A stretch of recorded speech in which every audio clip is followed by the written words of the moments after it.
Hi guys! Hi. My due respect to the dignitaries in front, especially to our very active Principal, Sir Jimperly Walia, sir. To the beautiful and handsome teachers of San Andres National High School, mga sir. Visitors, parents, students, good morning. Good morning. It is a great privilege for me to be here in front as your guest speaker for today's first convocation program.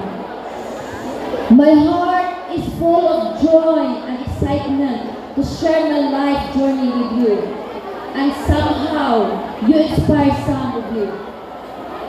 Honestly, this institution holds a special place in my heart, being my alma mater during my high school years, where I cherished countless beautiful experiences. Today's theme is determination is the key to unlocking achievements. The thing is very clear for us to understand and reflect on it. It is give importance to the word determination. What is determination, by the way? Accordingly, determination is the act deciding definitely and firmly to achieve a desired end.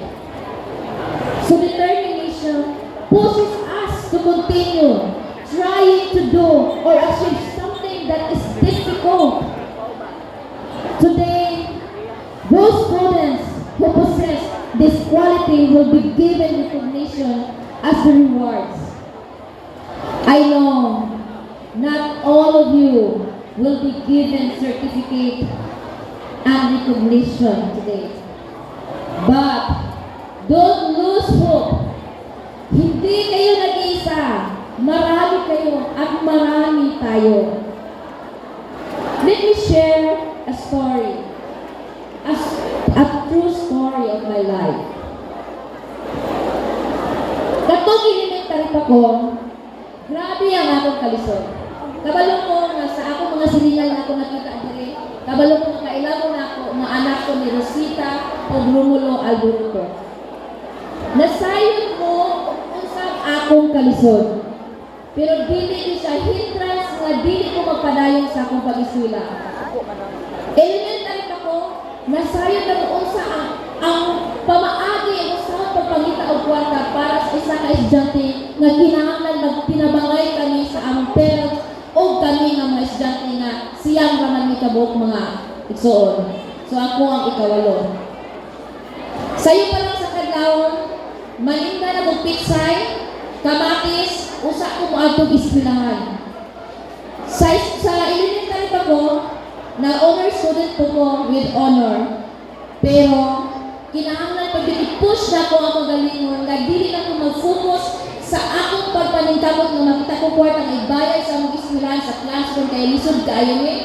Kinahanglan sabayan ko na ko sa akong pag-study. Nakainom daw mo akong paron pang akong suga na among yun na siyang gamiton tagagabi mag-study with aron makapasar sa exam, sa quiz, sa teachers nga ihatag sa amoa iniga ko ano. Ang among ilong, intawon, mangitong, pero among pinang panikamutan nga makapasar ni sa exam kay among goal nga makagraduate ni elementary kay mo-pursue ni sa among high school. Tuon man, sa kaluwad-on sa elementary ako nga panahon, sa financially, nakatungtong ko o high school. Kani nga eskwelahan dito, auditorium pa dito, pero grabe na ang improvement sa akong nakita, gikan sa akong paghawa dire. Kabalo mo guys, nga kita tanang dili na kita ma-honor no? Pero wala tanong gi-encourage nga dili mo mag-study. Karon, first quarter pa ninyo, i-focus in your mind as a student nga ang inyo yung goal is to pass. Ipasa ninyo ang requirements sa inyong mga teachers, mga assignment, mga project, aron ang inyong ginikanan malipay para magtanaw sa ilang mga anak nga naningkamot sila. Mutuo mo sa dili, wala pa na man ang akong kaagi sa akong kalisod from elementary. Pagtungtong na ko og high school, nanginda ko og himang. Kanang baligya ako ng sugdan para na ako i-sustain sa akong pang-adlaw-adlaw nga snack. Kung wa man gani ko'y balon, himuon kong sekretary sa akong mga classmate. Ako tisulat sila notebook para lang maka-snack ko. Ingon ana ang estudyante na kung konsulada ka man sa iyong pag-eskwela, kinahanglan yun sabayan din mo pagtuon o pagpanikamot. Kinahanglan po ka mong estudyante, ayaw mo pag-focus anang mga uyag-uyag. Ayaw mo anang mga inom-inom sa gawas, mag-traffic classes, ayaw mo ana. Kami sa among batch, grabe kayo ka-respectful sa among teachers. Mubaw kami kung makita namin sila. Ilugan pa lang mo ang ilang bag na magkakita ngayon magkaliba ang among teachers because we respect them so much. Kaya sila ang atong ikaduhang ginikanan. O abi ninyo guys, sa among kakumplihon kay akong ginikanan, farmer. Ang akong mama managatiman sa among siyang kang naigsuon. Pero dili di siya babag nga dili kami human og high school. Dili di siya daghan din activities nga akong giapilan. Kabalong unsay number 1 rason nga nang apil ko, sirs? Ang price. Kay ang teacher na mulikta na o pangbayron sa classroom 400 pero wala ni 400. So ni-apil ko Miss San Andres, ang akong giapas 400. Pero ang Ginoo di pa Miss San Andres ko niya, naka-premium ko 1.5, gi-pay na ako ang akong bayron sa eskwelahan. Kaya marami ka mong isuon, nagdungan. So, di lang ikaw nga, nakakwarta ka para sa inyong kagayon. No, you have to help your parents para malipay sila sa inyong mga estudyante. Magtinabangay mo kayo, kung dili mo magtinabangay sa inyong ginikanan ng estudyante, dili mo makahuman. Kaya ang financial pinaka-importante kayo sa ako, kay maunay mo hatag na ako og stress, na dili ta maka-study. So, kamong mga parents, nakita ninyo ang inyong mga ginikanan, nga naningkamot, encourage them. Encourage them na, okay, puso, pag na imong pag-isila, paningkamot, kay buhato nga mo ang tanan. Kamu po mga estudyante, ayaw mo pag-uyab-uyab guys, kaya lain kay paminawon nga, high school pa mo, nag-date na dito sa Kalasangan, sa Bisag-asa, na ginag-inom lain, ayaw naka-uniform. Ang inyong focus, pag human ninyo dito sa eskwelahan, pag-uli mo. Buhata ang inyong assignment sa balay ng study mo. Tabang mo dito para naamoy bright future. Kaya ako sa una guys, ka ng kantine, upat na kantine, pag human din sa eskwelahan, ako nang balik-balikon. Magkabo ko anang 10 minutes ng kapanan mo sa una. Maglungdo mo. Ini ka Sabado, malangki ko. Kanang buntod kayo, ako unang sulungon. Puno katubling taas kayo, gikan with every pie mo itong ubos. Humanan ko lang isa kaadlaw, daghan ayaw ang busirit. Unya, wala lagi mo doon na ako. Ting saking na o ting hakutan. So akong iniya, isa ka sa akong gisaking, ipaagi na ko diri, hantod maabot sa akong ulo. Kaya nga naman, gusto ko mutabang sa akong pag-eskwela nga akong parents dili mag-uol sa mga bayron. Kaya akong halin sa mais, among ipagaling, or among ibaliga para ibayad sa mga project. Kaya apil pa doon kong bandas o nalayo resbe ko. O nga na yung mga among kong di ka mutabang sa inyong parents na nakahibalong ka, nga pobre mo. Inahan na siya. Teamwork ang kinahanglan sa ako ang mga estudyante o parents. Kaghan pa kayo mga kaagi nga mura yung kung kanang itong inuon sa nag-inod ba nga mura kanang isuong bitaw sa karayong bitaw nga pertigyod kalisod daghan yun na sayod ang utang balay ayaw ninyo ikaulang guys ha nga inyong balay kugon inyong balay simple because mao pa na inyong malaking doon kaya kung manikabot mo muabot ang panahon na mag-successful mo. Ang inyong parents na simple lang magbakay-bakay dito, wala gisi o sinina. Kasi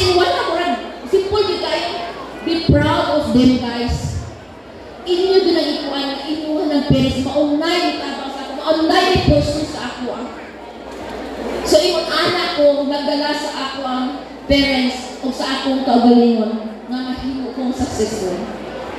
Pag human sa high school, wa pa din natiwas ang kalisod ni Samot pag-abot og college sa Malay-Balay, Bukidnon. Mutuo mo sa dili ka ng bag na dako kayo, sudlan ko na inununan. Ibalik na ako sa itong mga maestra. Sa akong classmate, matinga sila, nga, baho ka ng bag dito. Hindi ba, order ba ka? Okay na. Sige na kayo, wala kayo pati-utulog. So, grabe ang akong self-talk sa akong mga classmate para lang mo earn ko money. Lisod dyan ka ayaw mag-eskwela o college. Project dito, project din na kayo photocopy. Daghan dyan ka ayaw. O naabi ninyo, katong panahon, sa mga panahon, katupad ka na. Ayaw mo pa gana. Kahit katong panahon na ako na eskwela o college, ang balot sa akong mga classmate, kay mga kwartahan, 1,800, 700, pinakagawa na ng 500. Inulit na po sa bukid, dire, sa akong balay, ang ipadala sa mong gilikan, anak, di yun na mo abot ng 500. Pero kapag ako kung saan akong ipakita sa akong gilikanan, wow! Nagkuha ng 100 ma? Hala ka ma, grabe. Salamat kayo mga kabalo gumagikan din sa imong dugo. Naggrabe na din yung panikamot ni Papa Ani. Ako kisulang i-appreciate. Mag-ambak-ambak kami sa boarding house na nakadawat may 300, 200. Kasi kaya mo, 50 ko yan. Ingon na din sa akong mga boardmate nga, mura, natigalig na gamay ng bataan niya, nag-ambak-ambak 50 tayo balon. So, nga naman, hindrance tayo na siya. Basbog ni, kaming mga estudyante, kanadungan na yung mag-agaw, enjoy ni, kaiya-iyang panikamot. Ako naninda ko, loader ko. So, sila nagapiki ng habayanas. So, nakaka sa kong bag. Loader pa ko, globe, smart, tanan-tanan, mga pahumot, mga to, tanan, John. Chocolate na happy na expired. Namura kong nagbudiga sa mong boarding house. Di na ko halos kabayan sa akong boarding house. Hindi lang ko kung takutang. Pabaga now. Magpabaga ko now. Kaya nga no, kung dili ko bagaw now, dili ko mo lampos. Mauna siya nga, kung dili mo bagat now, magpaload-load ay ko, gamay na yung hangbalon, dili na siya maayong. Ayaw ko pag-inanak ng mga estudyante. Ako, isabay yun lang ako, ang business ng akong pag-eskwela. Kung man, ni-graduate yun ko sa akong pag-eskwela sa college.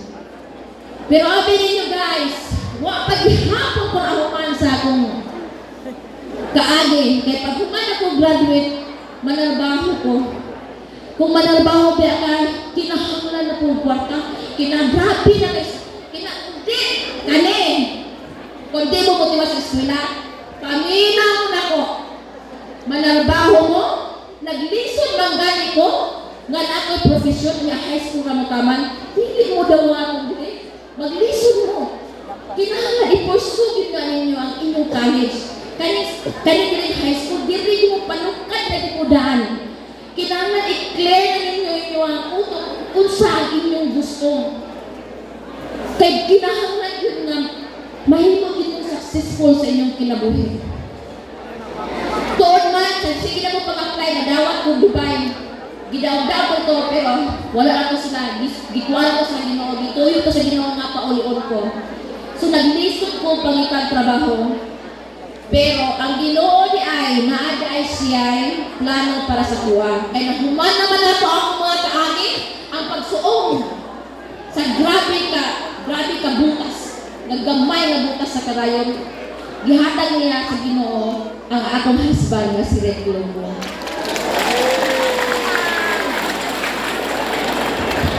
Wala ka mga guys na maabot ko ang Amerika atong 2018. Kaya kung maningkamot ka, respectful ka, humble ka, nabalot ka ng pasensya, ang Ginoo mulaan din sa inyo, kung sa'y para sa inyo. Pero, pag yung punang man, pag ako sa Amerika, binagughay na kayo ko. Nalaba ko nito, nag-housekeeping ko, hindi na ako na siya ikalimot, housekeeping. proud kay ko kay naggamit ang akong gipang-eskwelahan. Kay na-promote ko pagka-manager. Pag manager ka, kinahanglan man na college graduate ko ka, alam atubang sa mga dagong tao dito na cross English pa ka. Ako right na eh. Proud kay ko sa akong naman, sa akong eskwelahan. Grabe kita ko ka-proud kay kung wala ko na eskwela, magnanga ko. So after 3 years na ako kang trabaho sa first job na ako sa Oregon, wa pa yun ako man ang akong pag-eskwela. Ni-enroll ba yun ko og nursing assistant para ma-certified nursing assistant. Kay the more di ay ka nga magkaedad, dito ni mo na kung ma-realize nga, kinahanglan pa dito makabalo. Kung naan ka nahibaw ang nag-eskwela ko elementary, high school, college, pagkaedad ka, naapag kay dapat tunaan nga ang direction sa imong kinabuhi. So, kapag mo sa point ali, ang education, grabe ka importante. Kaya ano man, dili ko dawaton sa school dito kung wa ko ka-graduate. Kay pulo ray kwaon. Pero tungod sa akong diploma, nakurat silang tanan. Gipadampling ko kung ako gipasulod tungod sa akong diploma nga ka-graduate ko. O di ba? Wow. Ingon ana. Ingon ana ka powerful ang paghuman sa eskwela, guys. Busa ka mo. Ayaw ginanyo sa gulig, binuang. Kani ako mga teachers dire, si Ma'am Veronica, Ma'am Yapan, Ma'am Dustos, Ma'am Edna, si Ma'am Alibiano. Dagat pa kayo nangako, ano din nga naapas dire. Kabalogin na sila, si Sir Yapan, kabalogin na sila nga, wa yun ko'y di uyab pa rin dapita. Kung ako'y uyab, kaya nga no, I don't want my parents hurt me, guys. Every day, grabe ang puna ko, Lord, ayaw kong paburusin. Ay, kanawa, din ang boss. Maghila ko kanang simbahan sa Katoliko. Adlaw-adlaw ko diha mag-ampo, maghila. Every night before ko matulog, mag-ampo din ko. Ang Ginoo gisinter ginala ko sa akong pag-eskwela. Nakinahanglan dili na ako masakitan ng akong mga ginikanan. Kay pobre kayo sa tanan. As in, good kayo. Kung ipobrihan ko sa inyo ang gagaling ron, swerte na good kayo. 30 minutes break time, di ba? Lunch time sa una. Yes. Baklayo na kalayo ang Blue House dito. Baklayo na muna. Ibang alfort na 30 minutes ha. Kumuha ng kusog kayo managan. 30 minutes lang. Magdali. Naamit time management. So kamo, alili ko pilig sa mga estudyante na kusog-musungol, magkuyab-kuyab. Bagsak nila sa ko, guys. Pag maingon na yan na nagyabang, wala. Delete. Kanang magkuyab-kuyab. Muto mo sa delete, gamay na nila hote anak. Kay makagubak na sa iyong plano. Makagubak na siya. Yay!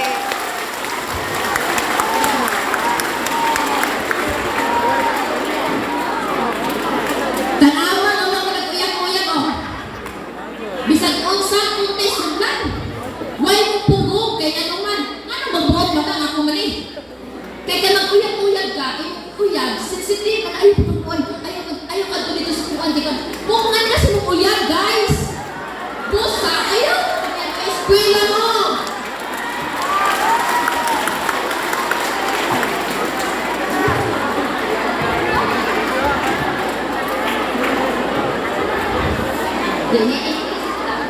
English ako ta. Students, listen. Let this famous situation leave a mark in your heart and mind. A dream doesn't become reality through magic. It takes sweat, determination, and hard work. If you dream to succeed in life in the future, then you must be determined enough to work hard for it and shed sweat and tears. Bisan pag magkinaunsa ang kalibutan, dili ka matarong para sa imong pangandoy. Sana all of you will think about this. So those students nga nasa laag pa, kanang murag hanap-hanap pang future, remember this, guys. Though no one can go back and make a brand new start. But anyone can start from now and make brand new indeed. Dili pa ulahi ang tanan. Change your lifestyle. Change your bad attitude toward education. Be determined with your dreams and start a new life. I hope na-inspire mo sa akong message today. And I will end my message with a quote that says, success is no accident. It is hard work, perseverance, learning, studying, sacrifice, and most of all, love of what you are doing or learning. Once again, maayong butag.